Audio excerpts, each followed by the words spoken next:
তো প্রত্যেক বছরের দুর্গাপুজোর মতো এইবারও দুর্গাপুজোয় অনেকগুলো বাংলা সিনেমা রিলিজ করছে। আর এই বছরের সবথেকে বড় বাংলা সিনেমা দুর্গাপুজো 2025-এর রঘু ডাকাতের প্রি টিজার কালকে লঞ্চ করে দেওয়া হয়েছে, রিলিজ করে দেওয়া হয়েছে, এবং আমি সেই টিজারটা একটা লাইভ রিয়াকশন করেছি, সেটা আমার ইউটিউব চ্যানেলে পেয়ে যাবে, একটা শহরের ছেলে, বায়োতে লিঙ্ক দেওয়া আছে। এবং টিজারটা আমার ওভারঅল বেশ ভালোই একটা টিজার লেগেছে। কিছু জিনিস আমার ঠিকঠাক লাগেনি, সেগুলো আমি ওই ভিডিওটাতে পয়েন্ট আউট করেছি, তোমরা গিয়ে চেক আউট করতে পারো।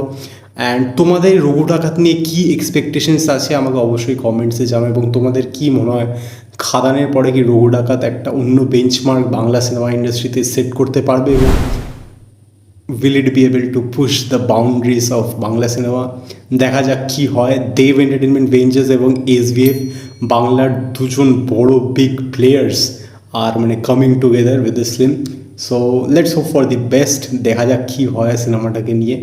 এবং এরকম ছোটোখাটো সিনেমা রিলেটেড ভিডিওসের জন্য আমাকে ফলো করতে পারো। অ্যান্ড লেটস সি ভাই রঘু ডাকাত কীরকম হয়। I am hoping for the best.